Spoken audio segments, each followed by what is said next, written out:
what makes this building so incredibly special, besides the fact that it's in Cerritos,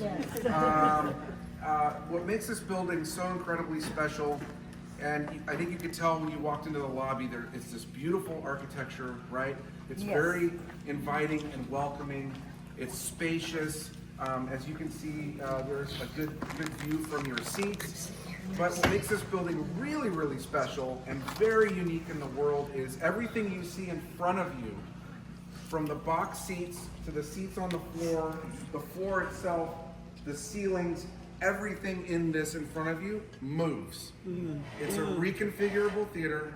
It's over 1 million pounds of moving building. It literally transforms into different shapes, different sizes and capacities, and it is very unique in the world. There are very few venues that can change their seating, let alone do it the way we do it here. It's an incredibly complicated process. It's an unbelievable amount of detail and weight and everything. Come on down here. The giant is here. I say with love. I say with love. What's up with my iPad? Underneath. It's my pleasure actually to introduce really quick before he gets to work. This is Rogan Gerard. Rogan is our head carpenter. He's responsible for a lot of the ground support work that goes into putting on a show, but also in his area is managing this beastly operation that you're about to see just a small part of. Now this will take many hours today, but you're going to see a sort of a short window of it. And Rogan here, I just want to introduce him, and he can talk about some of the things really quick before he actually has to go back to work. But really quick if I could, Rogan is an original founding staff member here at the theater. We're very lucky to have him and have his experience and knowledge here. And I always, I've never told anyone, a crowd this big before, this story, but Rogan is actually one of the reasons why I'm here. I took a tour of this building in 1995, and Rogan led the tour. And it was so impressive, and he showed us how everything works, and it's sort of like what you're experiencing right now, but a little bit more detail.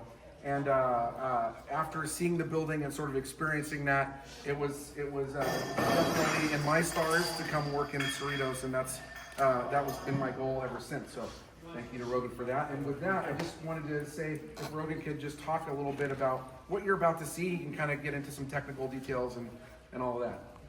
Hi, everybody. Good morning, Rogan. So Jeff already mentioned this. My name's Rogan Gerard.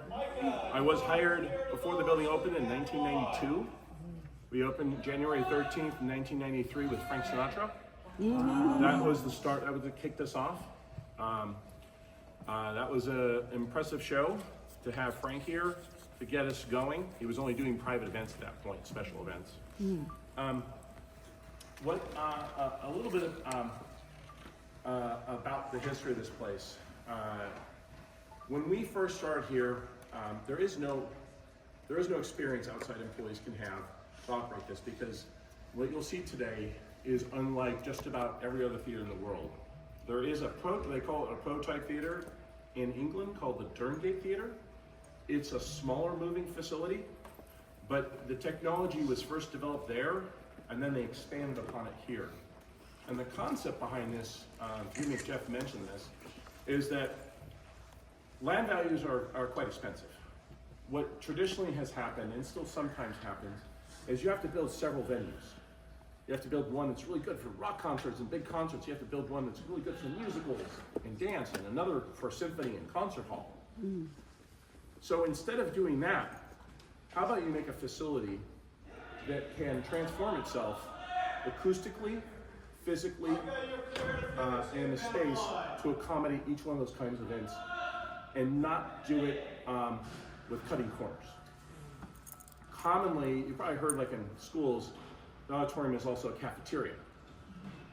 You know, cafe auditorium. And that's what traditionally was done with these kind of buildings in the past.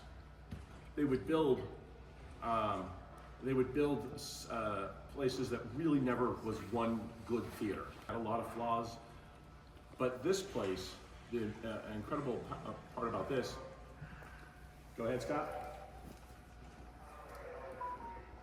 Thank you. You're clear to continue on house left. We're at least 20 minutes away from moving. The advantage here is we really don't compromise. This is a proscenium house you're seeing right now. And when we transform it into a concert hall, we don't just physically change the shape of the room and spacing, we acoustically change the space too. So acoustically, we enhance it for live performances that are not amplified. So a lot of thought and effort was put into this space. And again, it goes back to, you have one footprint, and you can accommodate, as Jeff books, a much wider variety of types of shows. Where some venues are just stuck with, you do concerts and musicals, or a venue might be stuck, I can only do concerts. I can't do a musical, I can't do a dance show, or I can only do symphonies. But we can do them all, and that's one of the great things. Pointing out, so that's just kind of give you a background of philosophy. In fact, when we first opened, a lot of people from Japan, Hong Kong, a lot of designers came here and toured our facility to get inspiration and ideas. We are still recognized as the most complex moving theater in the world. Nobody else has built one that is more complex. There are some that are heavier, more mass, but none that are more complex. We have 6 main configurations. You're going to see you see our proscenium configuration there. You're going to see a good amount of our arena configuration today. I'll point out a couple things in this space. When you look out into the space out here, the only things that don't move are the balconies we're sitting on. The box seats on the side, and you can see some more box seats back there. They all move. In some configurations, we need to open up the space and make it bigger. One of the things that's just happening right now, if you look up above, really up high, it's kind of hard to see from this angle, we're bringing something called ceiling panels. They cap off our fly space. You know, when you come see a musical or a dance show, there's curtains, there's drapes, you need a space to be able to house that, and we call that the fly tower. See it coming in? You have to house that space, so you have to have what are called battens which hold those curtains and bring them in and out. We are covering all that up because the configuration we're going into, we don't need to utilize that. It's more of a concert hall or a big open space where we fly lighting trusses up in the air. So we cover it up and we hide it. It's also used in our concert hall configuration. It has acoustic properties to reflect sound. In fact, the interesting design about this place, the curvature of these balconies, the facing of these balconies, which Jeff can talk a lot about because he has a background in sound engineering. Acoustically, they help scatter the sound so you don't hear. In fact, if you hear when I clap, you don't hear a lot of it coming back at me. This room is designed to absorb that. Even the curvature up here, it's meant to absorb the sound and reflect it into the floor. That helps improve your acoustic experience. Those panels, they're also, you can see up here, we call them reflector panels. You can see they're 4-sided and they kind of have angled edges. They're a beautiful architectural element, but they also serve a purpose. They also are for reflecting sound and scattering it so it doesn't just come right back down on you. We have 3 ceiling panels. We're bringing in our next one. What you can't see in this operation is they're stored vertically. So right now, they're coming in, they're about 22 inches wide. Each panel weighs 38,000 pounds. And there's 3 of them. They're coming in. What you can't see is they're pivoting to horizontal, and they're coming in and capping. When we are done with this, when you look up there, you would not know that it wasn't always that way. If you walked into the space, you'd think, oh, there's a nice ceiling up there. Not that there's another 45 feet above it of open space. Yeah, see it coming in? You can see it, watch it, you'll see a little bit of the pivot. For those in the back, it may be hard to see, but you can see the second one, it's going to pivot in just a second. Here it comes.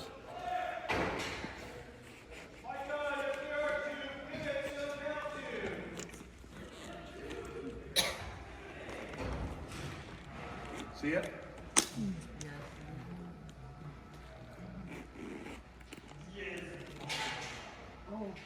See it? Slowly pivoting. 38,000 pounds for each one of those. Now, you can imagine getting keys to this building in the beginning and not really having an owner's manual on how to operate this was a bit of a challenge. When we first opened days to move the building. Now, we can move the building typically for almost every configuration in 8 hours. By optimizing, training, experience, and also fixing a lot of problems. New technology always has flaws in it. So in the beginning, we're constantly refining and fixing things here, and we still are optimizing. Even today, there are things we're doing to shave off more time or have less crew come in. One of them is when you see move our proscenium tower, which is the last set of boxes you see right here, the ones that are kind of parallel to the wall, the very 3-story tower there. That's going to move, and when it moves, Jeff was able to secure funding now over a year ago to add an automation system. So it raises itself off the floor through an automated system, and then we still have to push it. That one we have to push. That one's 46,000 pounds. We have to push, but the friction coefficient is very, very low with the type of air caster system we have here. It's pretty impressive technology even today. There are points in the config, I've been here for every config except for 3. There's a point where we move upstage. You see what looks like the backs of boxes? Back there, the green steel. You're looking at the back half of a box. There's a point, we're not moving both of them today with you here, but there's a point where we move them both, kind of like a book, where they swing open like this, like big gate doors. And I'll usually take a second and I'll step back and I'll look at that and go, man, I have the best job. This is so cool. I am not jaded by this at all. It is still today impressive. Wow. And it's a real gem. And it gives the Art Center the ability to book way more larger variety of shows. We also, we haven't recently, but we've done a lot of award shows too. We can accommodate award shows better than almost any other venue out here. Because they need a wall gone? Sure. They need a space for a crane or a jib, which is a big camera track that goes on the floor. We can remove seating sections. We can accommodate a lot of stuff that other venues just can't. We have, the next panel is about ready to come in. We'll bring that in, and then we have one more after that. Does anybody have any questions so far? Yes. So it's great to know how it has evolved over the period of time, and you said that you stayed in touch with the latest in the trends and the technology. I have attended, so do you guys have AI-driven screens at this point? Are you planning to have some? And second question is, are you also going to have all the best in the technologies right now for events, which is a 3D kind of a model? Jeff can probably address that better, but the answer is at the moment, we have invested quite a bit in our technology. A lot of our lighting has been upgraded the last few years.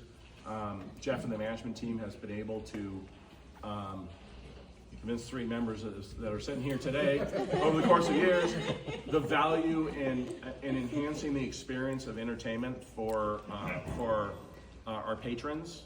And by doing so, they want to come back and see more.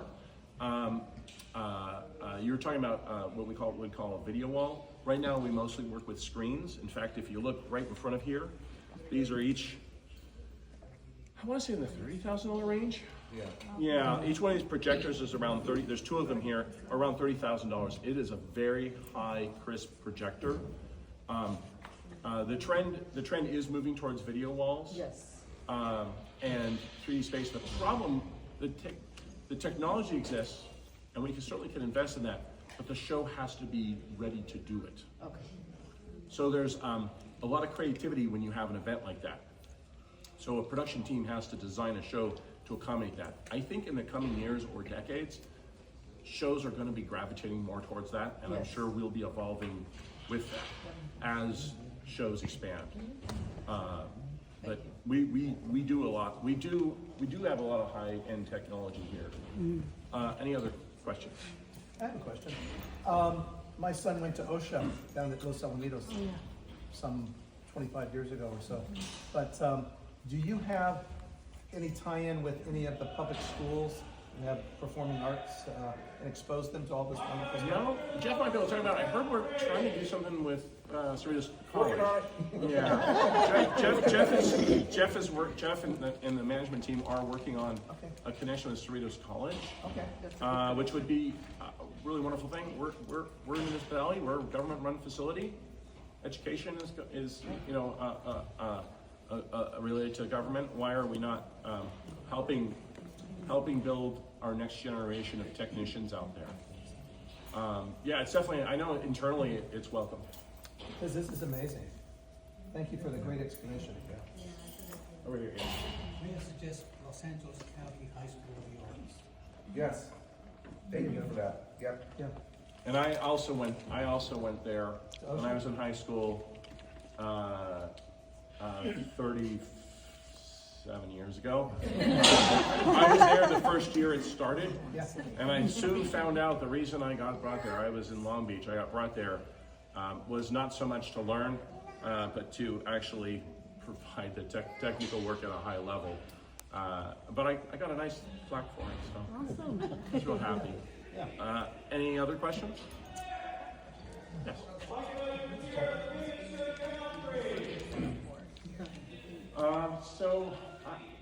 It's hard to answer that. Can you please repeat it? The question is, what is my favorite event I've worked over the years? There's one that comes to mind, my first thought. When we, second or third season, so it would have been like 95, 96, I think it was 96, we had the Royal Shakespeare Company come here. The Royal Shakespeare Company is the premier Shakespeare company in, at least they were so, in London. And with that arrival, at the time, the Prince came to visit. He's a massive supporter of them. The company gave us stories how he would come see shows incognito. So he'd come up and come see shows, maybe with one just security person with them. Nobody would ever see me, just sit in the audience, applaud, enjoy the show, and go home to the palace. So for that event, and it was a big get at the time because you bring them in. His timing was he was coming to Los Angeles at the same time, and the reason we got that event because he's such a big supporter is that we could tie it in to bring him here and give us a big 15 minutes worth of national news media to help put us on the map. So that event was special. Plus the company and the crew, a lot of them was their first time to the U.S. They were so nice. Every night, in fact, it was getting hard to keep up.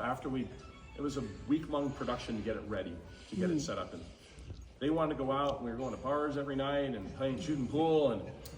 And we were trying to pay, and they said, no, we'll pay. They were so nice. What was the name of the company again? Shakespeare? Royal Shakespeare Company, Great Britain. In fact, I'm sure Jeff can show you, there's a plaque. There's a plaque up on the third floor back here. You can see it. Then you can see the month. I can't remember the month and year. But that was probably one of my favorites. One interesting fact, we had a liaison officer from the palace here coordinating with us. We ended up putting out red carpet for him to enter. 15 identical Jaguars show up. He's only in one of them. We find out about a half an hour before he gets here that red is only when he's in the UK.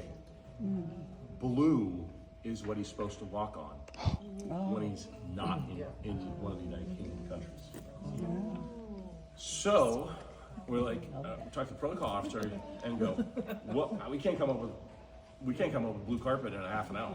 A strip, a 50 long foot strip of carpet. He said, just don't worry about it.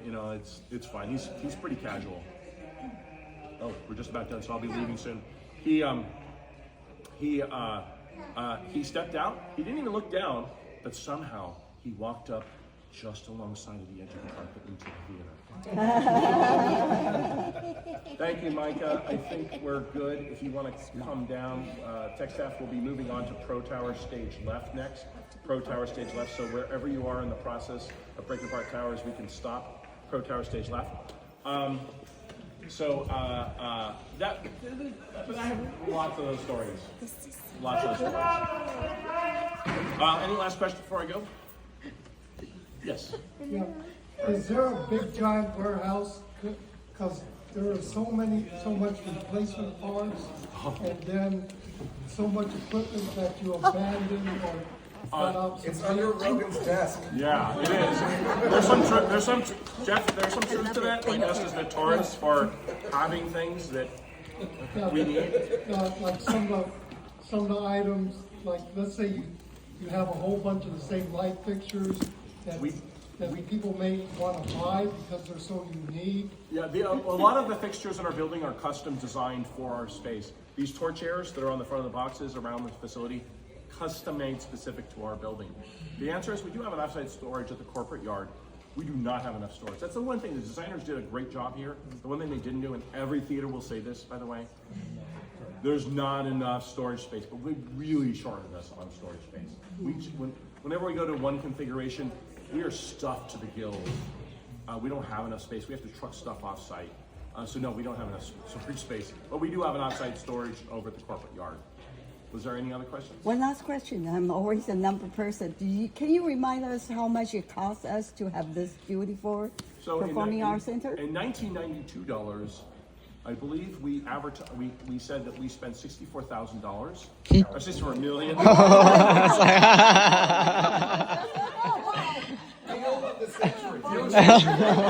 Say 64 million. 64 million, but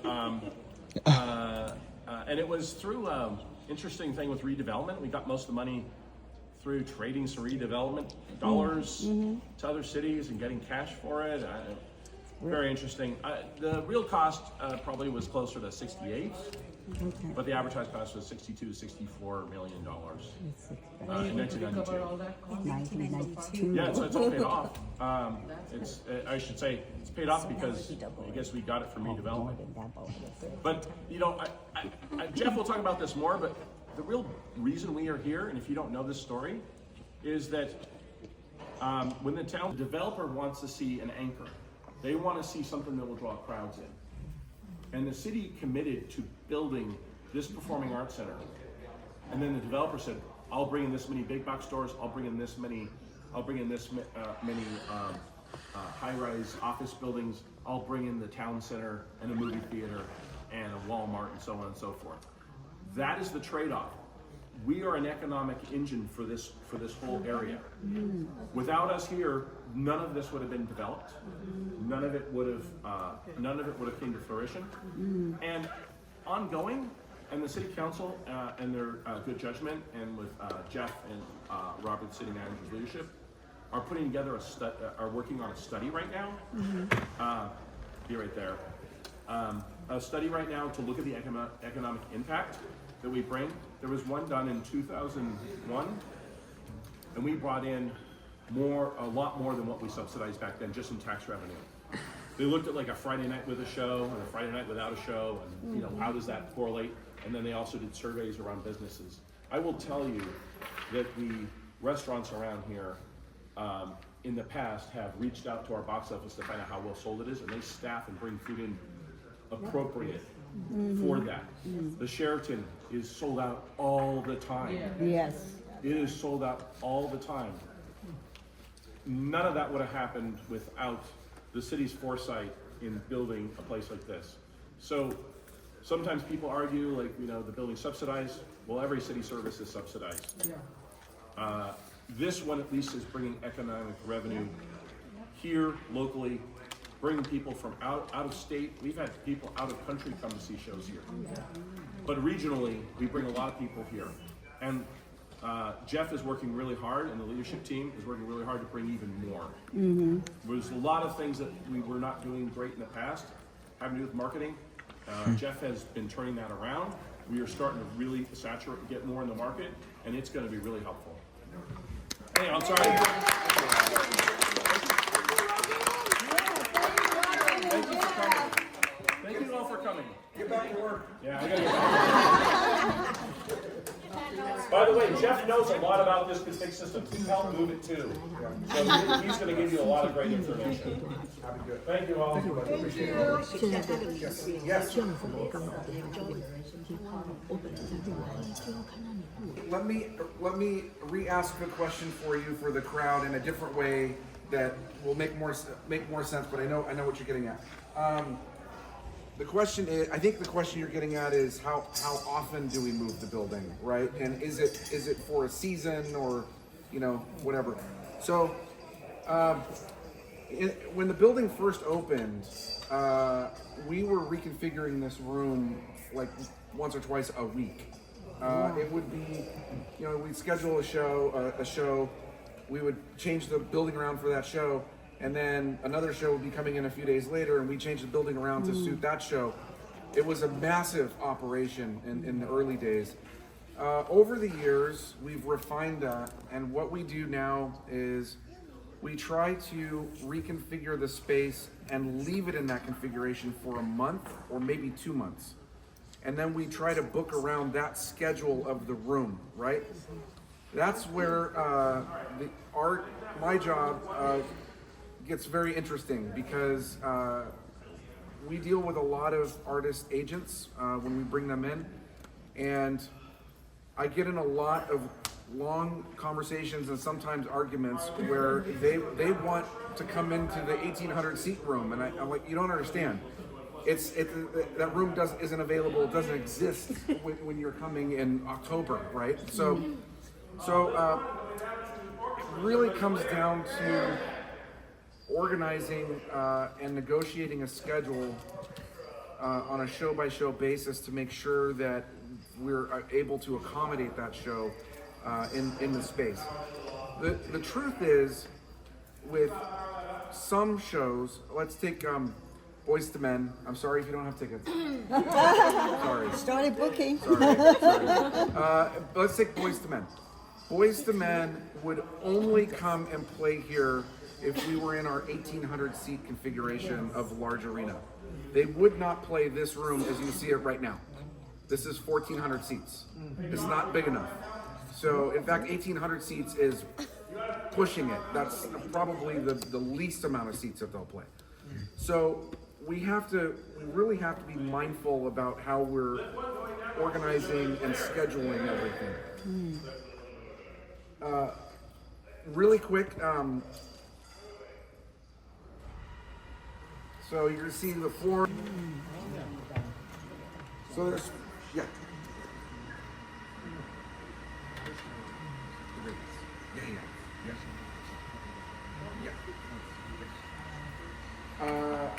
Really quick, there are, can everybody see? Am I in the way? I feel like I'm in the way. We're good? Okay. We didn't see. Okay. So they just moved lift 1. Lift 1, coming up to +2. Is everybody clear? It's a elevator in the floor. There are 5 of them in this room. That's the middle-sized one. So last night, that was actually an orchestra pit. Right? So if anybody saw the Addams Family over the weekend, that was an orchestra pit.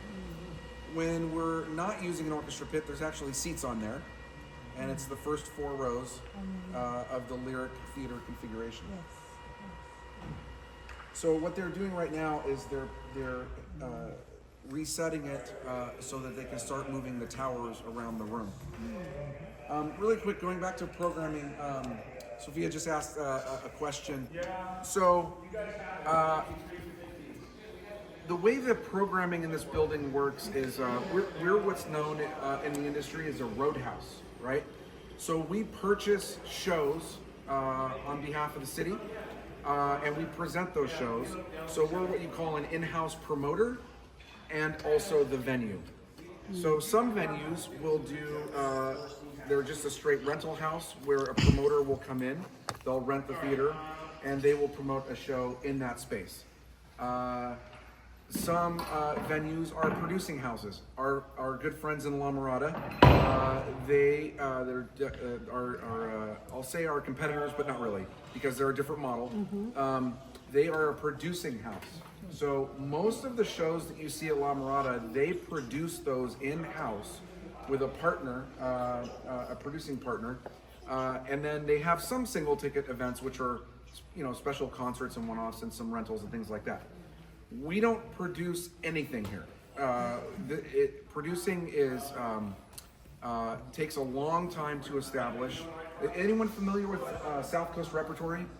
South Coast Repertory in Costa Mesa, right next to Segerstrom? Segerstrom. Yes, yeah. Segerstrom, yeah.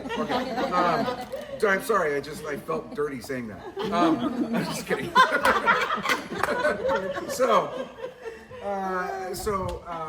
At South Coast Repertory is a full producing house. Everything they do there, they produce their own works, they write their own works. It's an amazing venue, but they've been doing it for 60 years and building that audience, right, and all of that. It's a completely different model. So what we do, in the interest of, as Rogan mentioned, serving as that economic engine for the region, we bring in a different show every night. So, the Addams Family, our Broadway series, is sort of an exception, right? We'll do 3 nights. So when you come to see a concert like Boyz II Men, sorry again if you don't have tickets, it's one night. Sold out? Boyz II Men sold out in 2 weeks. No. Linda bought half the tickets.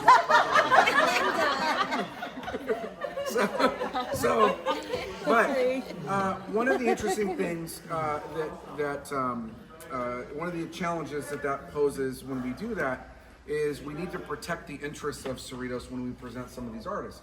So what we do is we put what's called an exclusivity radius on the show. So there's a time and distance radius on that show to protect Cerritos so it can't play anywhere else within that time and distance. Typically, it's now, it used to be, in the old days, it was 150 miles, it started. Then it dropped down to 100, then it dropped to 75, until recently we've kind of reduced it to 50. And here's the reason why.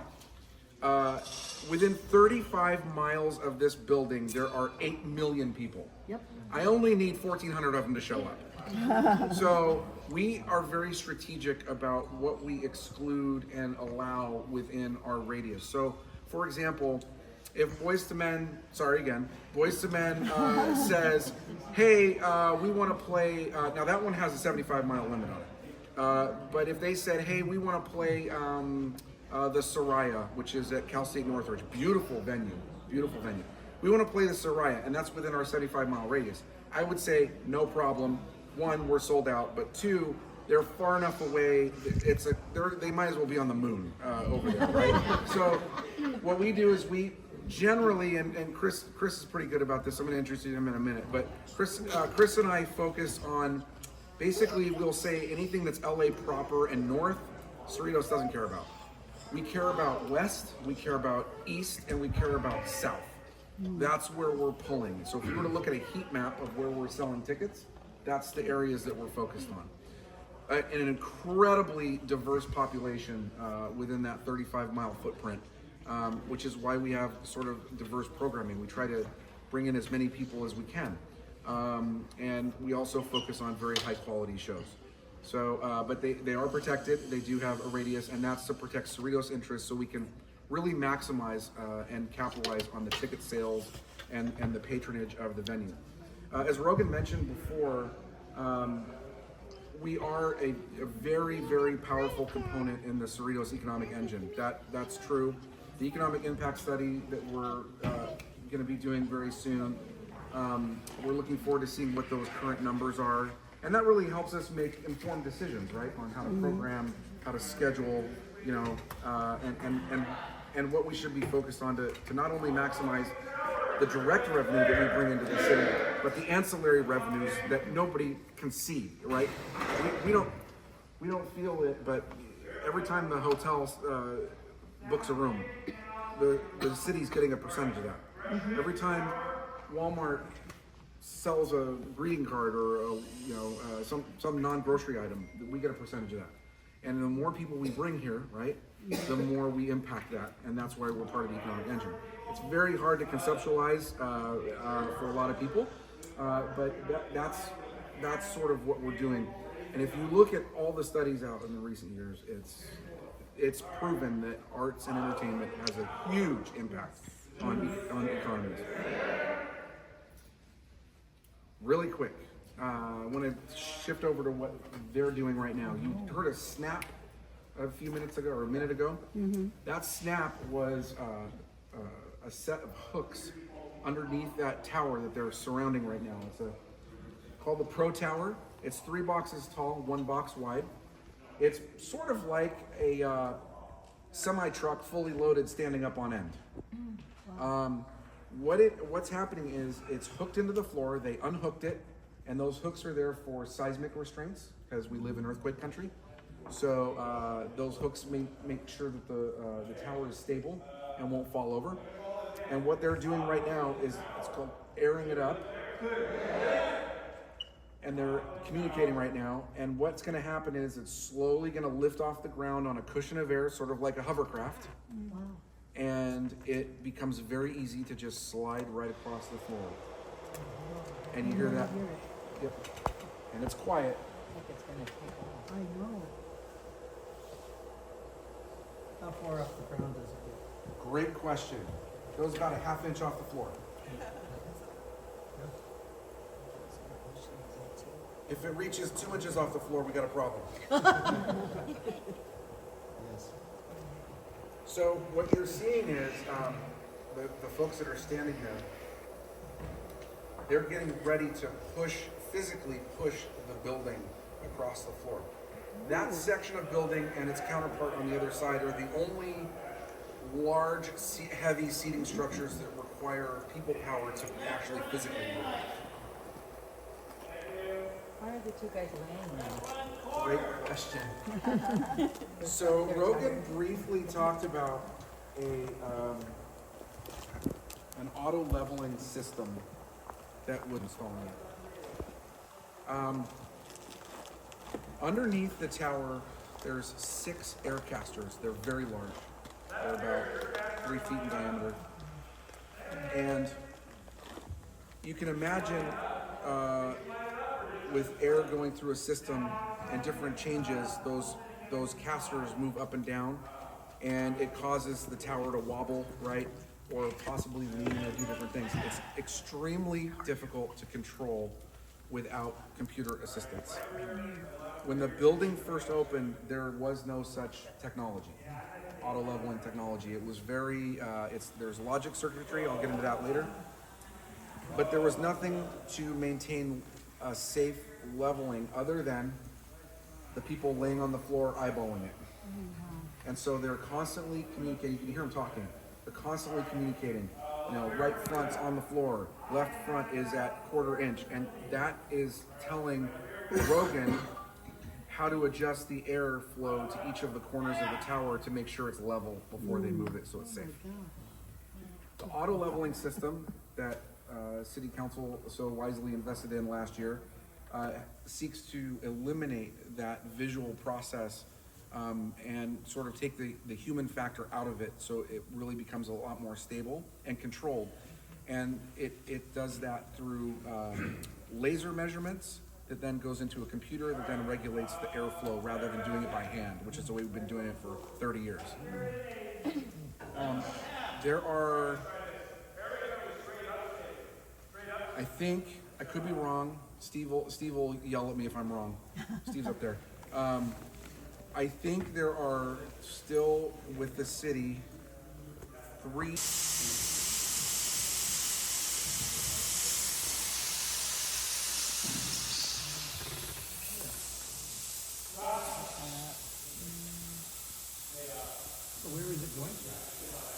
Another great question. Okay, so the Pro Towers, the reason why they require people power to move is because they're the only towers that have more than 2 positions.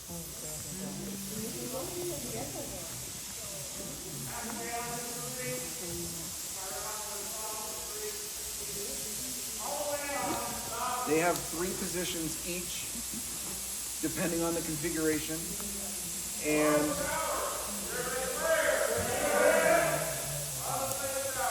And so it parks and locks down in one of those 3 positions. And that's why it needs people power to move it around. We were working on a drive wheel system that would help move it. But we're also very mindful of budget. Right, City Council? Yes, yes.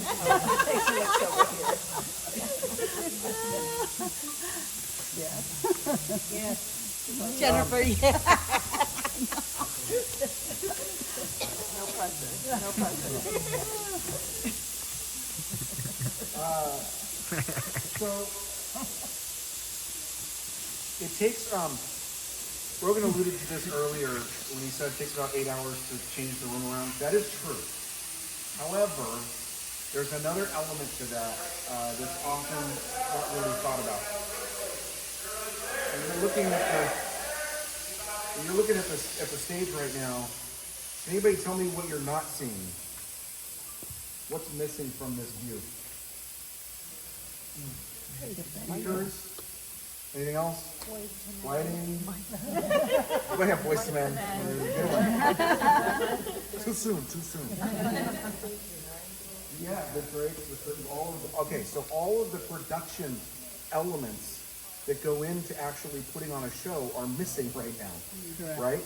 But where the heck are they? You might be asking. Sound manufacturers to become sponsors for the venue. We are closing a deal right now with a speaker company called D&D Audio Technic. They are a world leader in sound systems and speaker manufacturing.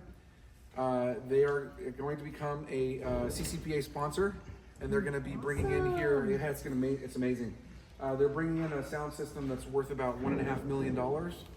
That'll be on long-term loan, free of charge to the city, in exchange for occasional facility use, where they're going to bring in sound engineers for big acts like Taylor Swift into our building and train them on their sound system in this room. Wow, yeah.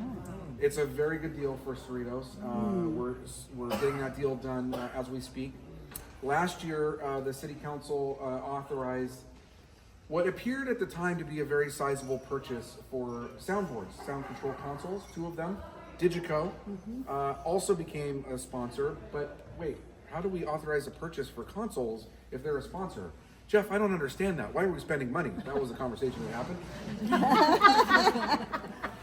The reason, we got a 50% discount.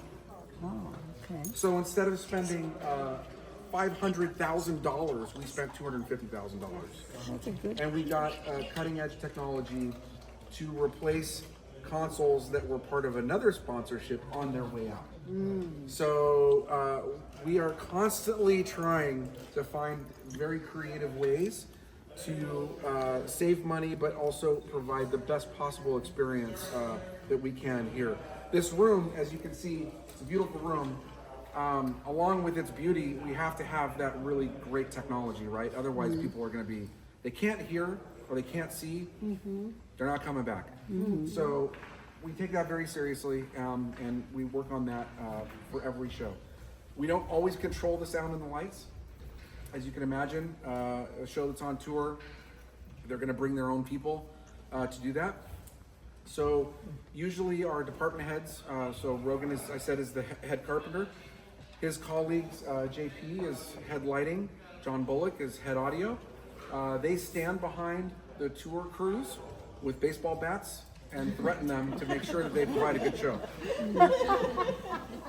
So that's what you're paying for. Anyway, but no, we do occasionally, in sound, it's called mixing, right? Mixing sound. We do mix shows, sound-wise. We do lyric theater and large arena. We're coming out of lyric theater. We're going into large arena. What you're hearing right now. Anybody sat in side box seats before? Yes. Okay, on the second floor? Yes. Do you remember going through like a nice hallway? Yes. Yes. They're taking away that hallway right now. They're moving. Yeah. Going away. Yeah, you can see the shadows back there. They're called jetways. and they're ramps that fold down out of the wall and they connect the tower to the outer walls and the door. So they lift up, just like getting onto an airplane, use the jetway, right? You get on an airplane. They lift up, they slide out of the room. When the tower goes out towards the wall, it meets up with the door precisely. I didn't even know that. Wow. The other thing that, oh, poor Micah's voice.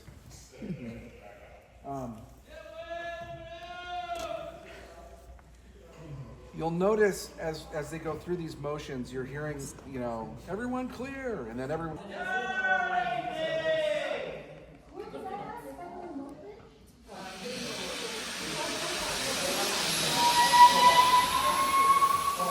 this is the house tower area, 3 boxes wide, 3 boxes long.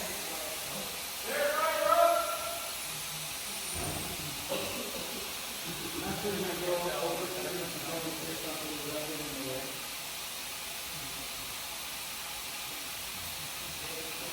you see this column right here? That entire structure is about to pivot on that column.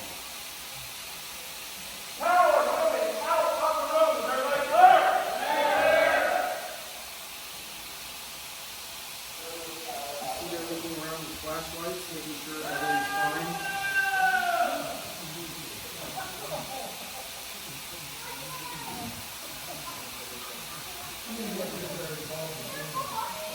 $16. Yep. New things for he's not working for. They're not allowed to touch anything for like a year. Oh, good. Yeah. I'm exaggerating, but it goes through complete rigorous training. There's a reason why this building still looks brand new. It's because the staff really took care of it, took ownership over it. You can see it's already moved 3 feet out of the room. If you look down at the floor, you see the wood panels underneath the boxes are now exposed.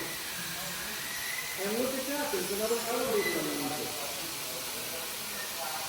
And notice how it's sliding around the concrete and underneath it. It's very subtle. It's now moved about 5 feet.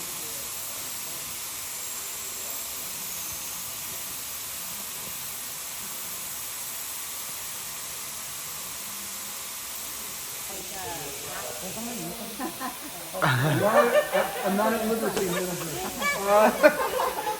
Yes, there have been.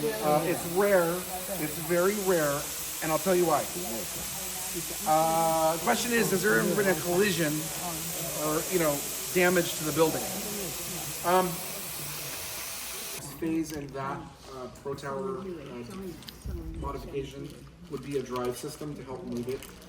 Every time we add a mechanical advantage to something that we do, we're able to look at possibly changing the way we staff as well. So there's some cost savings over time that kind of amortizes the expense. And we're very thoughtful about that. So, for example, the auto leveling system, when it's done, when it's completely done and it's refined and it's, everything's working the way it's supposed to work, that's going to reduce the need for 3 or 4 bodies on each configuration. That's actually a really important question, by the way. We talked earlier about possibly working with some local schools to bring in some new, to develop new staff.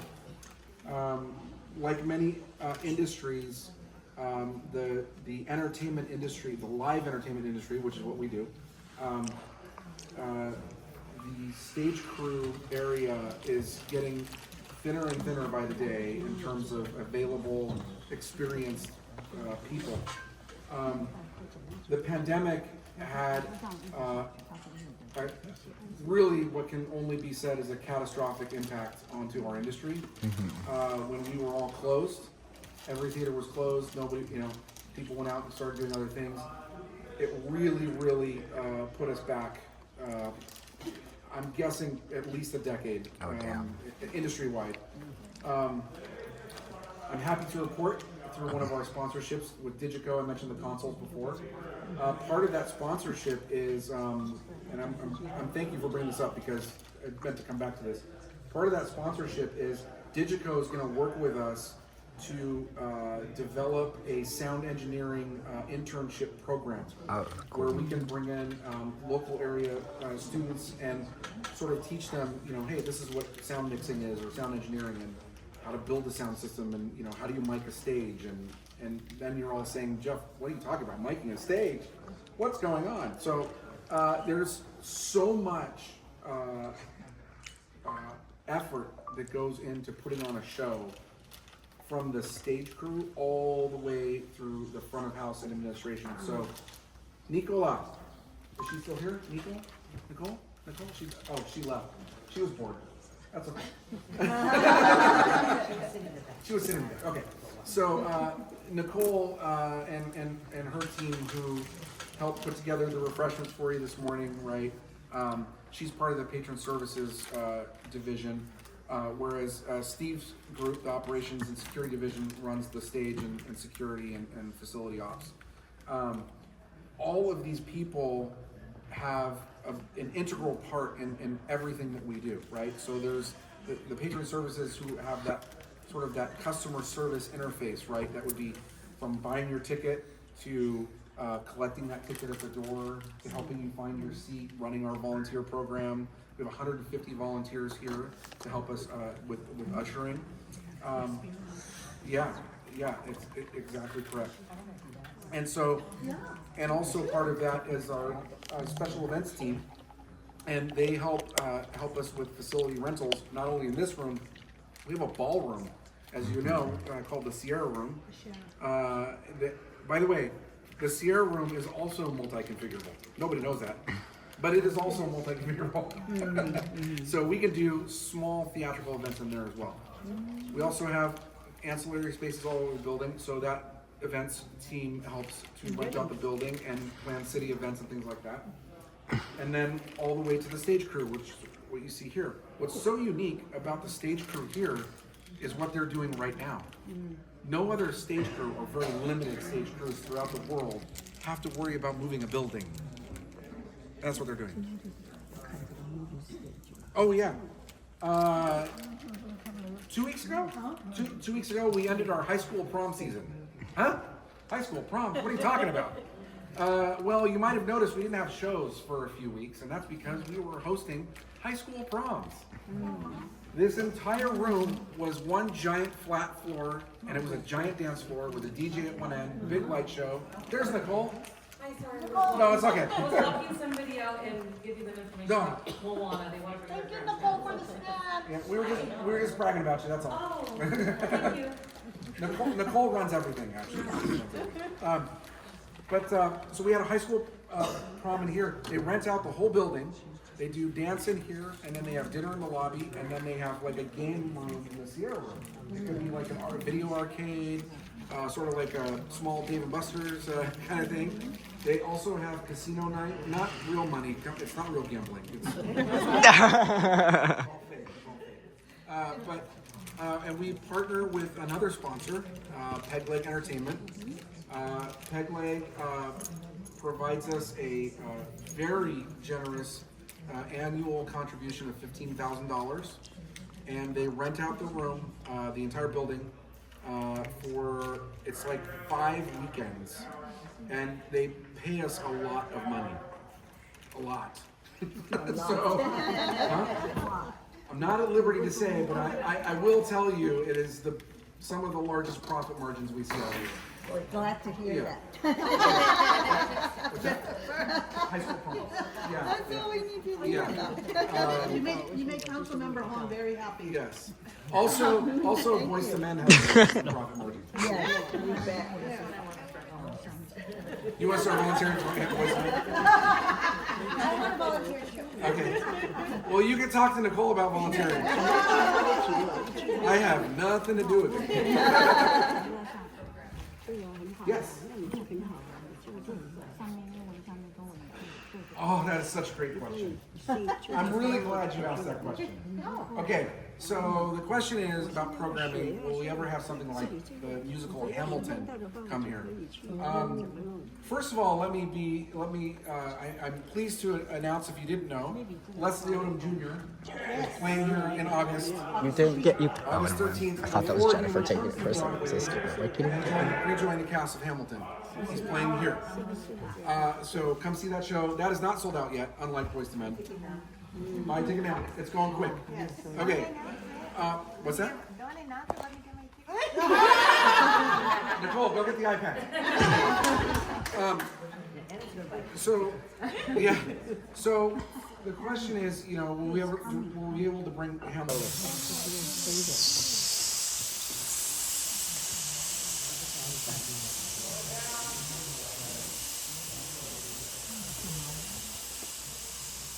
£48,000 floating on air.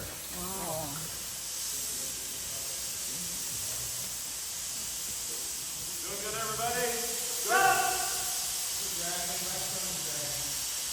Do you hear that somebody else stopped? Yeah. There's a problem.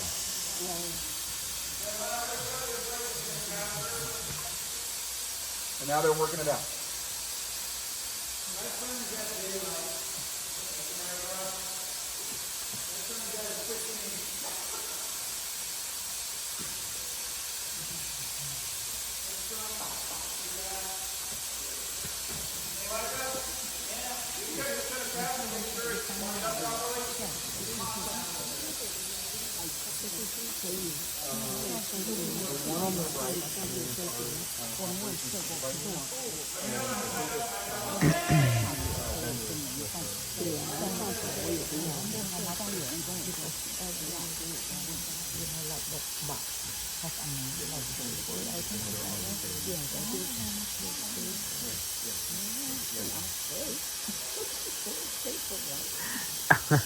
Of course she would. Of course she would.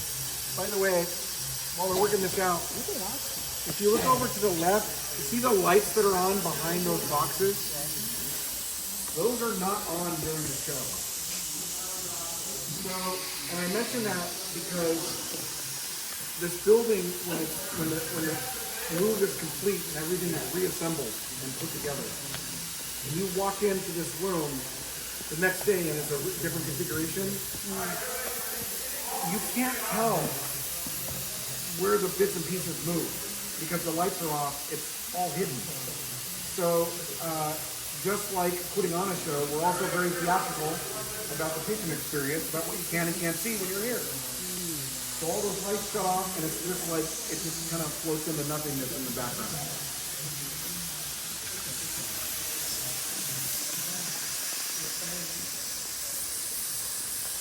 There was a question earlier, has there ever been a collision?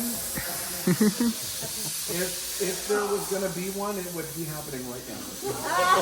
I figured so.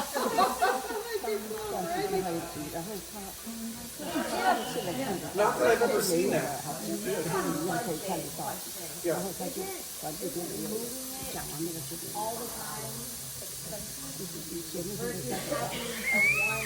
Great, yeah, great question. So yes, the answer is the movie building is expensive. Yes. Yes. So moving the building, what we'll say is a large reconfiguration.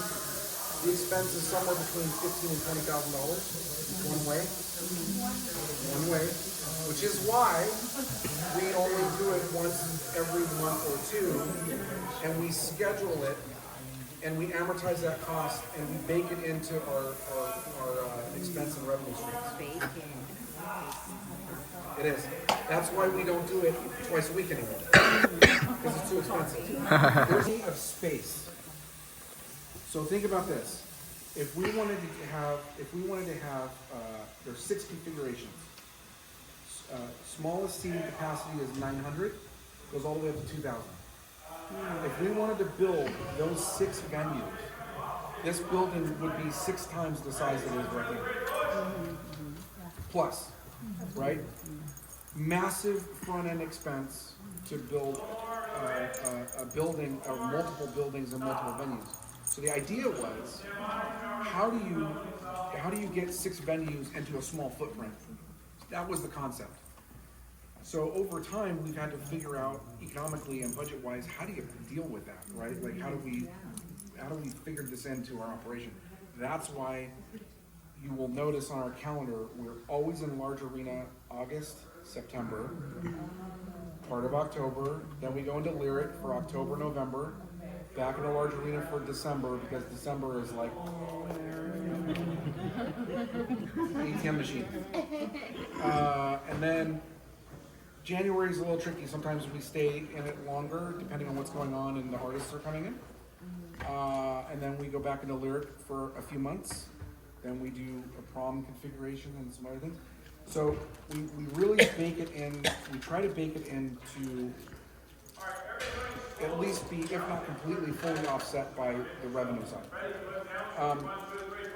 We will also, depending on the rental client and what they want to do, we will charge them to move the building. So, for example, we're moving the building right now for a week-long rental with the Salvation Army. This is an annual event. They buy out the hotel. They buy out Cerritos Center for the Performing Arts, the whole building, for a week. It's an amazing celebration. It's their graduations, basically. It's their assignment ceremony. And and we factor that cost into their rental agreement, and they pay for it. Yeah. What is the standing room capacity in here? I love this guy. Okay. We don't know. Okay. We do know, sort of. We're working on what's the standing room capacity. What's the standing room capacity? One of the things that we're working on, we're constantly trying to innovate and be on the front line, cutting edge of new things and new experiences. That's why the banner out front says incredible experiences. One of the things that we're working on is trying to figure out a very efficient way to do shows in the large arena configuration where there's no chairs on the floor, standing room only on the floor, but the rest is assigned seating and reserved seating. Also, one of the challenges is some city council members think of it as a mosh pit, which doesn't go over well. Well, that's fun though.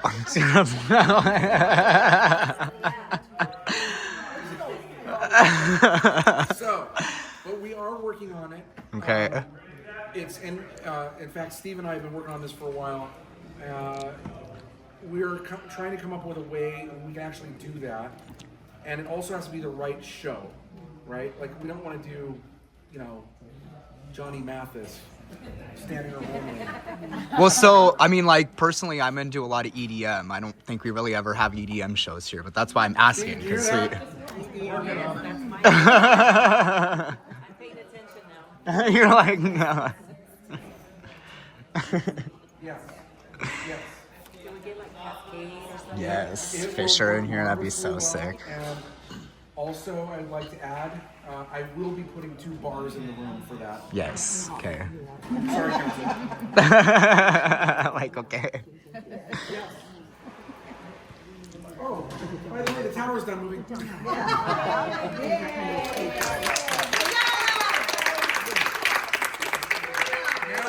you're gonna see this. The next tower that they move is really impressive because it swings 90 degrees. So what you're looking at right now is the back of 2 towers. They're gonna move one of them 90 degrees, and it's gonna expose a completely separate section of box. Go this way and see. Usually move both of those stage towers at the same time, as Rogan said, but it is super impressive. See that kind of gaping hole up there, up on the ceiling? You're gonna see something pop out there. You're gonna see it, you're going, what was that? And what you're hearing is the motor that drives that. There it is, coming. Ooh.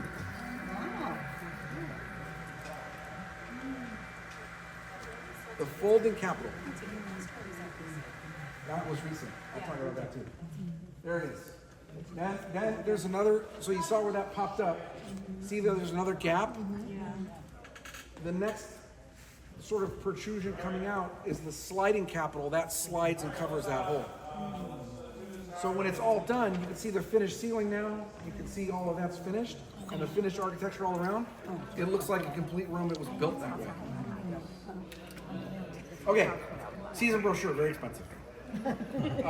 Also, because we are books on the floor and what?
But to be fair, I was moving 17 years by myself. I came by myself. Oh, like, do you know how it is to have such a beautiful child? Yeah, with bad knees, no less. Is there one close by, or do I have to go back out? There's trade secrets. I know a lot of them, but I can't tell you. Yes. I remember way back and watched Tom Jones show, and he has his face right in the middle. In the round. Yeah, in the room. Yes, that's another configuration that we have in the round. 2,000 seats, yeah. Do you know the standing room in the Sierra room? The standing room capacity in there? Standing room in the Sierra was probably about 300, 350. Okay. Okay.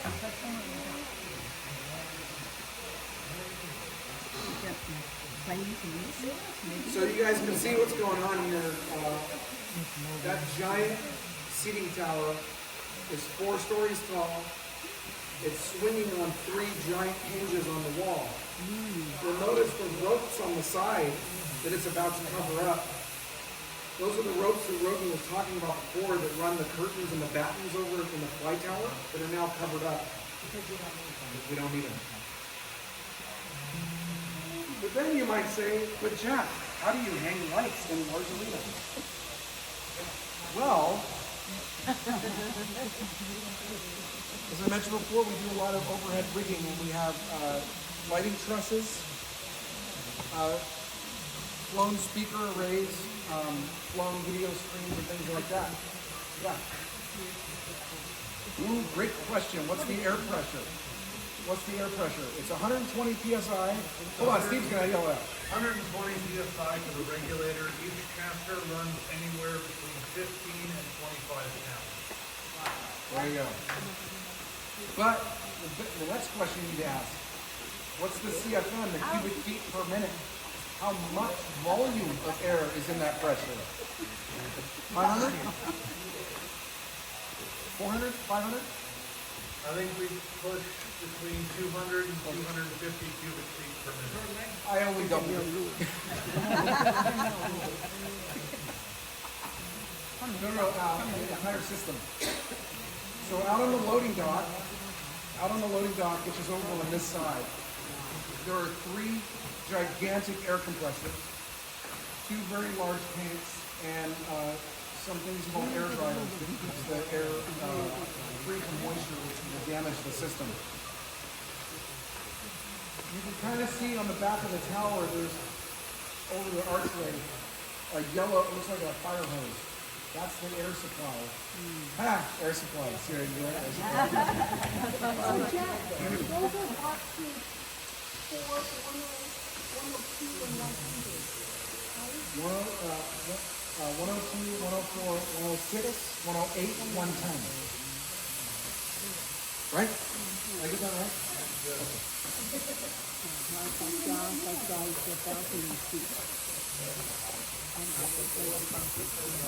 Here's the funny part.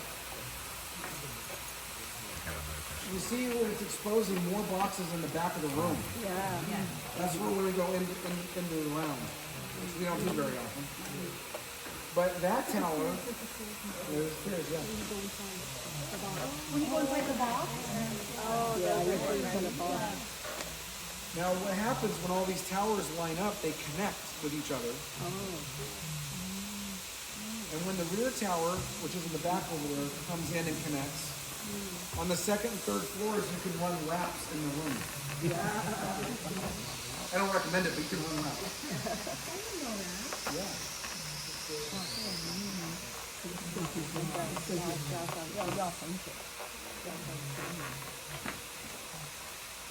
Very cool view. Jeff, can you call rent or for the box? Do you have a special program for that? Working on it, council member? Generous motel. Not now. In the future, we may be able to do that. Yeah. We are going to work towards turning the box experience into a VIP experience, especially on the first floor. So Linda's going to have to get her credit card limit risen. But what we're going to try to do is we're about to go out to RFP for a new food and beverage service. And what we're looking to do is have cocktail and bottle service in the boxes.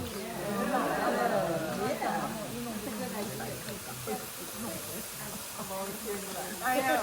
Volunteer for that?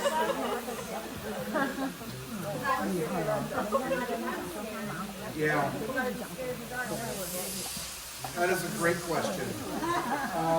It's also why we have 150 volunteers. No. I don't know if it would pass now in current building standards, but it did when it was open. It all, everything we heard passed when it was open. It went through the whole process. Everything was done legally. So we're all, one of the other things that,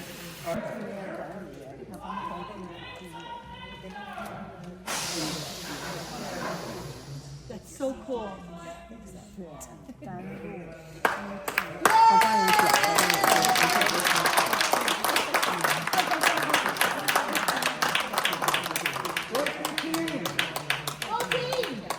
Okay, can you like pose so I can take a picture of Cerritos? Look this way! Look this way so I can take a picture. RJ.